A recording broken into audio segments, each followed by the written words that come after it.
The table is set, the family is all there, and the food is ready to grill. But are you fully prepared, especially when it comes to safety? With all of you juggling the things going on, you definitely don't want to end up in the ER. That's probably the last place you want to end up, especially with your kids. So joining us this morning, we'd love to say hello to Dr. Andrew Reiss from West Boca Medical Center. Thank you so much for coming in. Let's start with these. I've got some sparklers. These seem to be the go-to thing every 4th of July, and you say these are a huge no-no.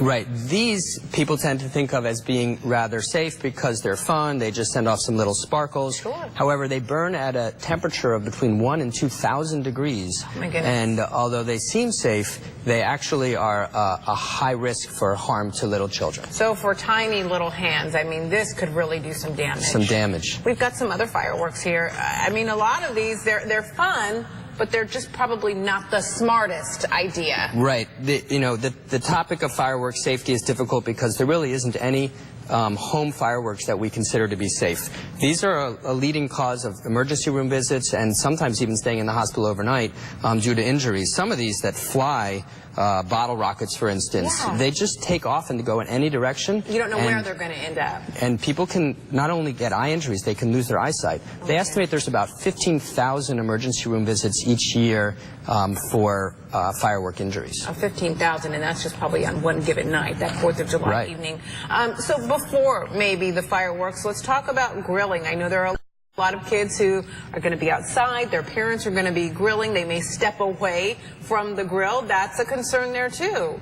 Right. It's a great idea when grilling to have one person at the grill and another person with the children. If the children can be inside, that's probably safest. But if they're going to be outside by the pool while someone's grilling, fine, have fun, but make sure someone's maintaining a barrier between the children and the grill. And we've got those bullet points right there on the screen. Again, maintain that kid-free zone, position the grill in a safe spot, hide, that's a good one, hide the lighters and the matches because kids get curious, and then always have somebody supervising.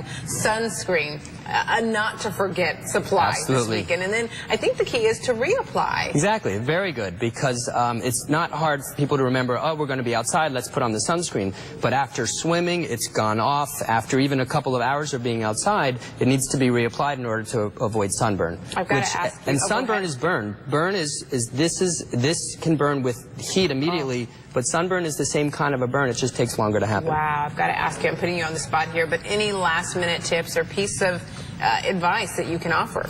Well, there's so many things that we need to be careful of about safety. The biggest one in the summertime is drowning. And so while it's a sad topic, it's so important to have a water watcher at parties, someone who can be looking at the pool to constantly have their eyes on the kids so that they can be aware if a kid seems to be in trouble. And then if you're going out on the boat this weekend, wear that life vest. It might come in handy. Very good. Thank you so much, Doctor, for coming in. I know you're going to be very busy over the next couple of days. Hopefully it won't be too bad, though.